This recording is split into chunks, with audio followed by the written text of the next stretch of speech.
Joe, that kind of a tipping point? I mean, you win the Danvers game. I have the thing, what was it? It was 34-19, so pretty good win. What was the tipping point on the season, you think, that really swayed it to go the other way? Was it the Danvers game, or was it something else that happened? Or? I think personally for me, I would have to say it would be the Danvers game, just because it started to give us a little more confidence. You know, it was like really a reward picking up our first win. You know, we were kind of beaten down in our first 5 games, so you know, getting some confidence back, and it actually heightened the spirits of everyone too. So that made practice the whole next week a lot better, because once you get a taste of something, being successful, it's easy to work hard into that. And so we took that attitude on, and we kept building on stuff. We kind of considered our first 5 games of the preseason helping us get ready for our conference games. So we tried to build off anything positive, and that really gave us a boost.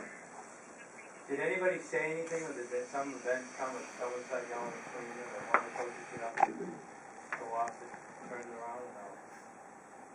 I mean, we were just trying to keep it an even deal, because we were doing all that we could.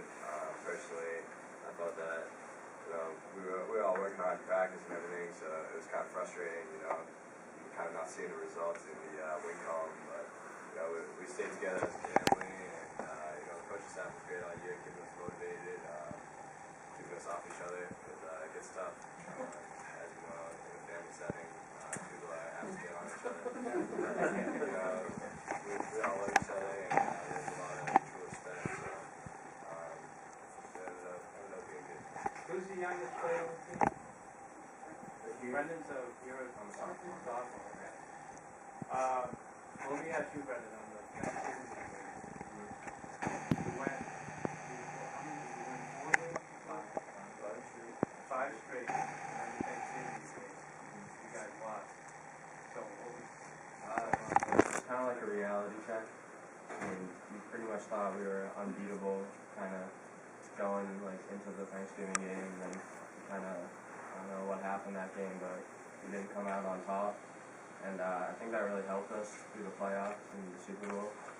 So because, like, you know, we knew you could always lose any game. So definitely a reality check. Okay, so you lose, that was 12-7. That was a pretty close game. Now, were you supposed to beat Salem? I think we should beat Salem. Doesn't matter. Oh, you expected to beat them? Records doesn't matter on the Thanksgiving. Yeah. Yeah, that's a whole different ball, right? So, so Blake, the Thanksgiving Day game, you lose it, you're a little bit surprised you lost. How much impact do you think that had? I think it was Plus just, or minus? I said it was a reality check. It just gave us the intensity to fight harder in the playoff game, and I think it really showed from the morning. Yeah, that's right too. That was quite a win. I mean, that was Situate, right? Yeah. Okay. Dan, what were you doing as a coach to get people ready? Come off the loss. Now you got to go to the playoffs. That was. You know, you have 2 more games left to win the whole thing. So. I mean, you know, hearing it coming into the game, we know the magnitude of the game, and the one thing that I think I made a mistake as a coach was that try not to allow them to think ahead, and not that that's a mistake, but really focusing so much on Salem that I think the team was too tight, to be honest with you. You know, it was almost like we weren't necessarily playing to win like we were before, and I think, you know, I know what I do carries over, transcends to the staff and to the kids, and I think we put so much focus on Salem, even though they already know it's there. It was the obvious thing. And if I had to redo things, I wouldn't have backed off in the sense of don't look past Salem, but I might have relaxed a little bit, taken the moment, it's a huge game, just go out and play like you have been. And I think second half we did, but by then it was a little bit too late, and that's one thing that I really tried hard in the playoff games in the Super Bowl was to kind of back off a little bit and just say, hey, you know, they know these are big games.